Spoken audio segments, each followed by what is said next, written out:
and welcome to the AM Sisters podcast. You're here today with your hosts, Anna and Maria Setting, bringing your favorite twin talk of the week. And this episode is a very special one. It's all about a letter that you would write to your younger self. Yes, I think it's so nice to talk about this topic because I think everyone already had this feeling of I wanted to tell myself to do something or to not give up on something or to be a little different or to believe in yourself. So those little advices that we would have to, maybe when we were children or when we were a teenager or even like 2 years ago, because we keep changing so much and we learn a lot each year. So I think it's nice to remind ourselves how far we come, and all the things we've learned throughout this past years, and kind of be nice to ourselves again and kind of give those advices back, even though we cannot change right now. But even like people who are young right now, they could maybe gain a little bit of knowledge on that. So I think it's nice. And I think I think also that we are at this age right now, so in the future we're gonna be our younger selves again. So at least we can look back and say, okay, I should take those advices from myself this moment, So And I believe one of the first things that I would give advice on myself when I was younger was personal goals. So kind of recognizing my personal goals and not giving up on them and not really being like shaped by what other people think about me and what I should do or I shouldn't do. What about you? yeah, personal goals definitely is a big one because, like we said in many episodes previously, when we're young, we know naturally what we're good at because those things just come to us because we feel joy and happy and excited to do those things. And this can be painting or drawing or acting or, creating your own stories, your fantasy world, or you're really handy and you know how to build stuff, it can be anything. And this already shows your inclination and what you're naturally good at. And most of the times, that's the thing you want to follow as your career when you grow up. But like parents and society in general just tell you can't and keeps like pushing those things away. So I think like sticking to whatever you want to do is one of the greatest things. And that's the main thing I'll tell my younger self. Like, if you feel this is meant for you, it is meant for you.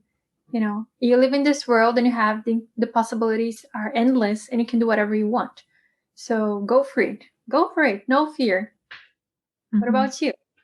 Yeah, for sure. I think I would say the same. And not even to my younger self as a child, but like even to everyone nowadays who are a little bit lost, or even to myself like 2 years ago or 1 year ago.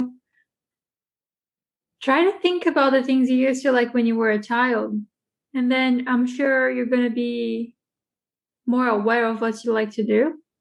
Mm-hmm. And also what things your heart wants to do.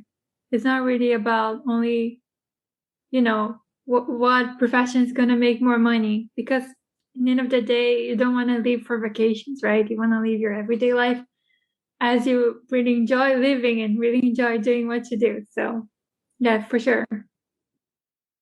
About profession, but like personal goals, not only about what you want to do in your life, but for example, trying things you want to try. Do not hold yourself back because you think it's not worth it, or, because some things, they appear in your life for a short period of time and you have to grab it. For example, you practice taekwondo, right, for a little while. So it's one opportunity that, you weren't really looking for it, but it came up. So, it's something that is enjoyable. And I think throughout our life, we have those small opportunities, but sometimes we don't really think they are worth our time, but actually they are. Also, like, for example, I always wanted to try martial arts at some point in my life, but I always thought I was too old. But then when Taekwondo appeared, it was kind of a mandatory cultural class we had to take. So I was like, okay, I'm old, but who cares? I'm going to try this. And everyone who tried together, we were around the same age. So we were all too old to try, but we're all together in the same boat. So that was wonderful. I don't know. I think you're not too old to try I know, but it's martial just, arts. because they say like if you want to be like a professional fighter or whatever, you need to start very young. But I mean, I don't want to be a professional fighter. So it's fine any age. But usually when you go to normal academies, people are training at very young age, even like ballet dancing. If you want to become a ballerina, usually they put you when you're 7 years old. And you kind of get scared to try it later on in life because everyone is younger than you in those places. That's true. And I think also another thing that is important that I would tell my younger self is you know what's best for you. Although you're young and you still have many doubts in your head, you know what's best for you.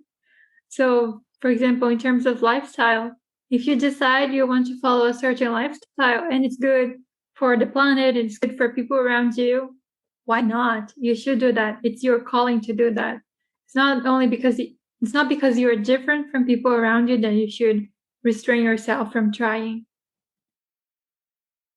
That's right. Because in our case, we had a hard time with our families, like to become vegetarian because we made this decision when we were 14 years old, I guess, and 13, 14. And I remember like my parents, they would come and say, so this is your responsibility. Like you're a child. You don't know what you're doing. If you get sick, don't blame it on me. So it's kind of harsh to hear those things, especially because you're young and everyone tells you you don't know anything. So it's like you study and make sure you know what you're doing. But if you feel comfortable with whatever you're doing and you know it's the right thing, don't let other people move you out of the path you chose.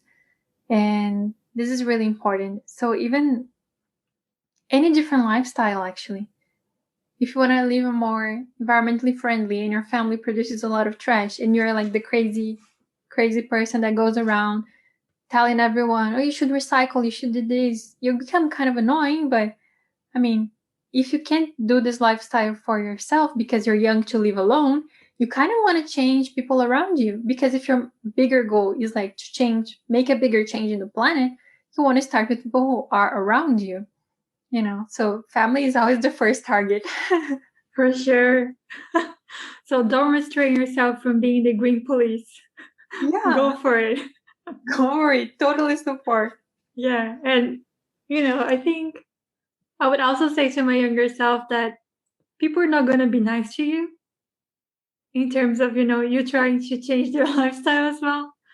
But don't feel offended and try to be a little less aggressive in terms of showing your opinion. But I think especially when you are a teenager, it's really difficult if people treat you with aggressiveness and you have to be all passive if you're trying to change something, right? Because if you're being really nice to people, sometimes even then they can be a little bit aggressive or make fun of you. So I know it's difficult, but I would say to my younger self, relax. But I think Take this a is deep all breath. yeah, but I think this is all part of the learning curve because when people sometimes we wouldn't start any conversation about vegetarianism, anything like that. We would just eat whatever we wanted. And then people would come and pick at us like, so you're not eating this? Why? Ba-da-da. And start asking us about like, why did you choose this? I don't mind those questions. But then they start saying like, but plants have feeling and and all those stuff. So you're like, so am I supposed to live out of the sun? Photosynthesis for living. If I could, I would, but I can't until now. So I think when people come with this aggressive energy at you, the natural response is like to put your shield up as well because everything is already going against what you believe and you feel like this fish out of the water. So you're just trying to survive. And you're just like, don't come at me, I'm going to defend my point of view. And of course, I have different ways of doing this. Later on in life, because I went through that more aggressive approach to defending what I believed, I think that's why I can defend my point of view in a very calm manner nowadays. I think so, but I would also add that nowadays we don't have people that are picky with us. They are just like, oh, whatever, or they're just like, oh, that's nice. Yeah. So we don't have people like this around us anymore, So thankfully. But what I would say to my younger self is also like, this little world you're living right now is gonna change, and you're gonna meet new people. So don't worry if you don't feel anyone like understand what you're saying right now. You're gonna meet people who will. So that's really important. Like you're gonna find a community someday, and just having this hope and this knowing that you won't be the black sheep all the time is a good thing. yeah, in terms of personal goals, again, this is also one of those. I would say to my younger self, dream big. You know, you can leave this small town. You can do this. You can do that. Everything's possible. You can live anywhere in the world if you really want to. I mean, if you have the determination to get there. So, yeah, I would really encourage my younger self to dream big because nobody really encouraged us to dream really big. So, yeah. Yeah, because many people are just conditioned by their living reality. So I understand why it's hard to dream so big, but we always did. And that's always been something really great because we always believed in our own potential, in our own capacity of going places. And also, I would say in personal goals and those things is like you're capable of doing everything.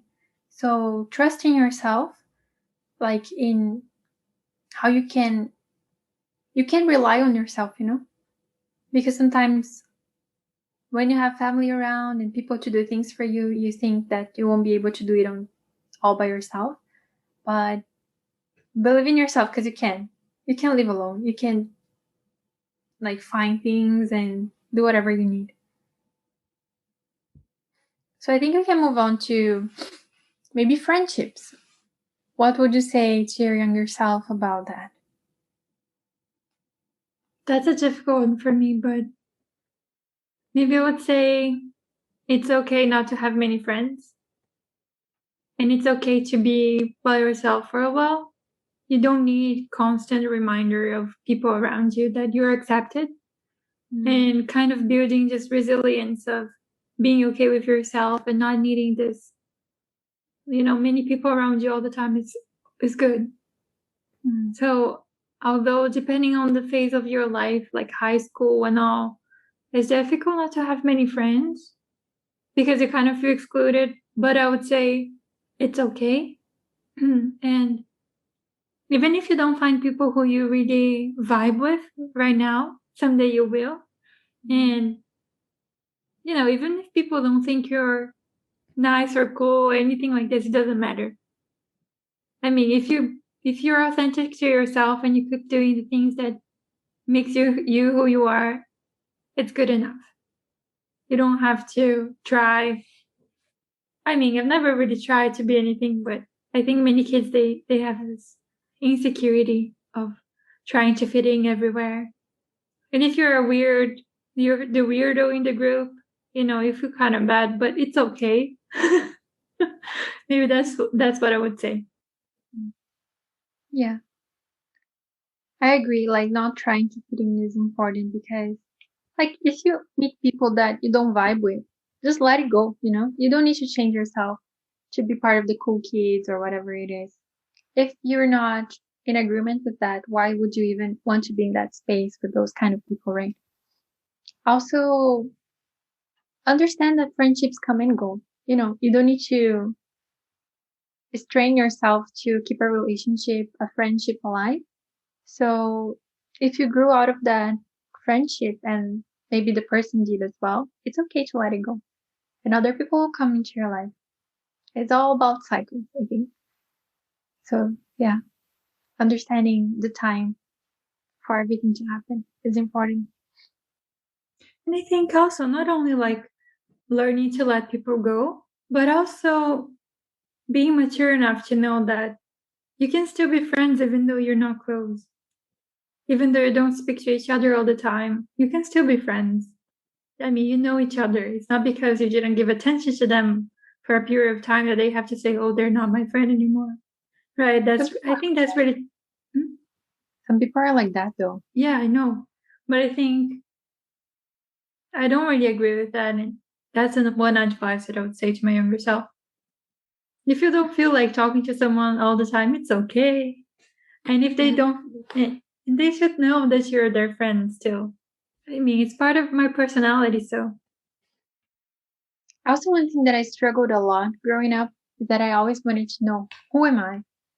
This identity issue, like searching for, who am I? I couldn't understand myself. What's my personality? What are the things I like? I couldn't define anything. So I always felt kind of floating, and I couldn't pick up myself and to form this whole being because I didn't know who I was. And many years, trying to find out who I was. And sometimes through older people, sometimes through the things I enjoyed. Um, so I think I would tell myself also, like, chill out, calm down. You don't need to figure it out all now. This is the process. Identity is not something fixed. You're going to change. And this process of you not understanding who you are is part of the change, you know. So being a twin as well has part in it of not knowing who you are, but also just let the process happen. You don't need to identify yourself with anything. And when you get older, like old enough, you're going to feel comfortable in yourself to say, okay, now I know. But it's not like a moment that you know who you are. It's just the process. And sometimes when you need to make a decision, you feel, oh, actually, now I know who I am and I know what I want. So yeah, just trust the process. And actually, I think with time, you kind of understand that this concept of who you are is not even that important because we keep changing all the time. So it's not that we are one thing. And also, if you disassociate yourself from the things that you think you are, for example, your appearance, your language, your country, your culture, everything, you realize that that's really a construction, right? It's not really who you are. Your essence is not this. Your essence is not this external thing. Yeah, it's inside is like, even on a spiritual level, it's your essence, it's your soul. And I think it's quite liberating once you have this acknowledgement that you're not all those things that you think you should be, right? Yeah. So another topic that I would like to ask about is, what would you say to your younger self about your love life? I would say, quoting Charlie here, you accept the love you think you deserve. So, what I mean is, first of all, you have to realize your worth. Before you're in any relationship of any kind, even friendships, even platonic ones, but especially romantic ones, you have to know your worth.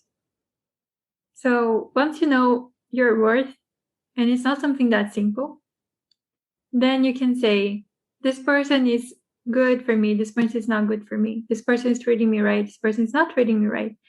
And once you have this standard, right, you can say no to people, and then you can put on your boundaries and say, no, it's not working, cannot pass this line, and feel okay about it. You don't have to say yes to everyone. You don't have to feel bad for saying no to people as well. And yeah, once you're like in a relationship and you realize that you're not being treated the way you deserve or the way you want to be, it's fine to walk away from that. And maybe it's gonna hurt a little, but it's okay because it's not the end of the world. And for sure, you're gonna find someone who is a better fit for you, who is a healthier partner. And yeah, it's not the last one you're gonna find. So don't be afraid of, letting go. That's a really good advice. I totally agree with that. Know your worth and don't let anyone treat you any less than that. And I'd also say you don't need to prove anything to anyone. You know, you don't need to prove you're good enough for anyone. And sometimes relationships can get kind of a bit toxic sometimes, and you need to know when that's happening and walk away. Like, Don't wait until like all your intuition comes through and screams at you like, don't do this, like don't be in this relationship anymore. When you feel for the first time already, just let it go because you're kind of wasting your time. And yeah, and I also say don't worry about other people's opinions or pressure because I think when you're growing up, there's a certain age for everything, and people are like, oh, you're in high school, usually you have your first relationship or whatever.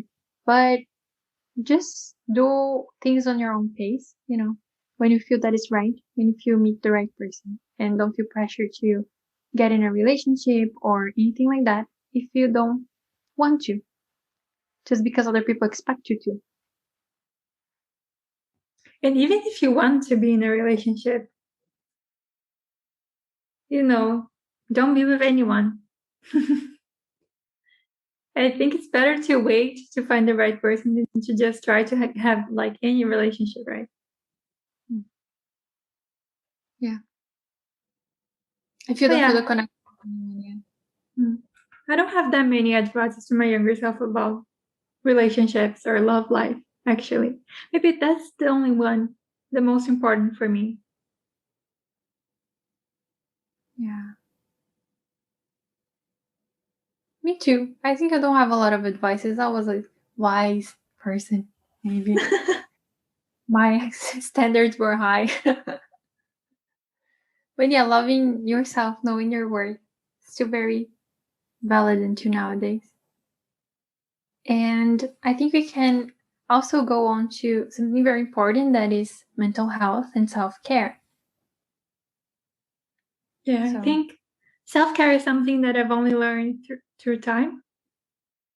I didn't really think about self-care when I was young, and I would say to myself, it's okay to have some time for yourself and to just relax, do something you like, and pay attention to your feelings. Allow yourself to feel, because especially I think now I'm living alone, so it's quite easy to have this space to just tap into my own being and understand my feelings and try to, you know, kind of translate what's going on. But when I was younger, I didn't really have much this space and I was busy all the time. And I think living with your family is also something that you don't really allow yourself to be that vulnerable. I mean, I didn't. Maybe some people do if they have a really nice environment around them and people helping them out. But I think most people, they feel they don't want to be vulnerable. And you don't want to worry your parents. You don't want to worry your relatives, your sister, brother, whatever. Like all of a sudden crying. And I think when you're alone, you kind of have this space to just, tap into your feelings. And if you're sad, just be sad. It's not that you're depressive. It's okay. It's normal to be sad sometimes. And I think people don't really normalize having those bad feelings. It's always about, are you okay? You'll be okay all the time. Yeah. But I think also when you live with other people, you get their energy too much. So it's hard to know what's your energy, what's theirs, because you're sharing the same space. And usually people try to be open and talk about how their day was and all those things. So it's kind of mixing everything, and sometimes you don't have the space to realize what's your energy and not theirs. I think also about all those things that I'll tell myself, like you said, to relax, and also don't feel guilty that you're relaxing. Because this still, for me nowadays, I still need to listen to that advice myself. Because I think we're so much on the masculine energy, go, go, go all the time, that if you're not working, studying, putting pressure on yourself, doing the long hours and all those stuff, you feel like you're doing something wrong or you're doing less than you could have. And there's this inner pressure that I should do my best all the time, keep going on full potential all the time. And it's really not good. It's exhausting. And knowing that you're free to take one afternoon and go for a walk and relax and do something you enjoy instead of, staying in front of the computer trying to work and actually procrastinating because you can't focus. Because that happens quite a lot. It's something I will tell myself, and enjoy your youth because during university, like undergrad, I worked so hard, like extremely hard. And even in high school, we had to wake up at 4:30 a.m. to go to school. That's insane if you think about it nowadays. 4:30 every single day. How do you want the child to live like this? you know? So, yeah. We didn't grow up with very good examples cuz no one relaxed in our family. So we don't know how to relax. So I'll just tell myself, reparent yourself and teach yourself how to relax, even if people around you don't do that. Yeah. Yeah. Yeah. I think that's the most important advice to our younger selves. Just relax. I think Chill. many children their parents say the opposite, right? Go do something, do your homework. We're just like doing something all the time. That's terrible. All the time. Our life has been around being busy, so we don't know how to deal with free time. And if you have free time, we find things to do. It's just endless. And we do it. It's an option. And it's just relearning what's healthy. And the thing you said about like taking care of yourself is also, I think, for me, it was also being open about the things I believe because like being more open about my spirituality and the things I enjoy doing, that make me feel much better. And being open about that, actually, people don't think it's strange. And people around me are used to that and they enjoy that too. So I think kind of embracing all the weird parts of yourself and being open about it is also a good thing because it brings freedom and acceptance for your own self. Yeah, I think in terms of beliefs, it's really something big that many people, when they grow up, they have to rethink about their belief systems and their religion that they grew up with and the programmings that they have because of that. So yeah, that was a big one too. Living and learning every single day. Do you have a final advice for your younger self? If you could have like one final thing you could say to yourself. You can rely on yourself. I think I would say that. Like, first, you were born in this world and you have any possibility that you want to, so dream big and go after what you want. And also rely on yourself. You can trust in yourself. You have your back. Yeah, that's what I would say. What about you? I would say don't give up on your dreams. I would say you are amazing. I would say love yourself. And finally, what else? Know your worth. Know your worth. Yeah. Yes. And you can get anywhere you want, like you said. And this counts right now. Those are reminders to our younger selves, but also to our present selves as well, our current selves. I believe in myself. It's like that. And I believe in you. And I believe in you. And I believe in all of you who are listening to us. So, guys, thank you so much for listening to us. I hope you enjoyed this episode. And I hope you could remind yourself some things that you would like to tell your younger self. And maybe we could learn a little bit with each other if you leave a comment down below. Don't forget to share and subscribe and leave us a like if you enjoyed it. If you're listening us on the podcast, please leave us a review. Thank you so much. Thank you so much for your time. Have a great week. See you next time. Bye bye.